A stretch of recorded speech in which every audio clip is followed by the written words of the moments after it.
uburyo bakosora ibiciro, ni ukuvuga ngo niba ufite document ya Excel ujya aho iri ukayifungura, hanyuma wamara kuyifungura ukareba hano muri no document haba harimo ahanditse izina ry'igicuruzwa cyangwa se rya produit ushaka gukosora.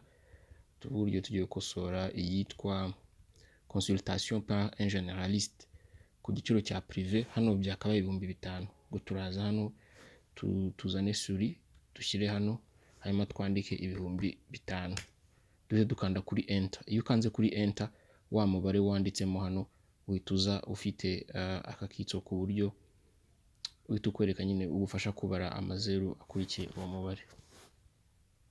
Hanyuma iyo birangiye ukanda hano kuri file, ugakanda kuri save. Kuri save buriya ni ukuvuga ngo uba wemeje impinduka wakoze. Iyo ushaka kumanuka ugashakisha ikindi gicuruzwa utari kubona hano hafi, ujya kuri keyboard yawe ugakanda control na F, hanyuma ugashakisha tuvuga urugero circoncision, find next. Hano urabona ko tubonye circoncision, hano ni 15,000, tugiye kubigira 20,000. Dukande kuri enter, niturangiza dukande kuri close, hanyuma tuze dukande hano cyangwa se tujye kuri file dukande kuri save. Ushobora no gukora kuri control na S kuri keyboard yawe, ni shortcut. Murakoze.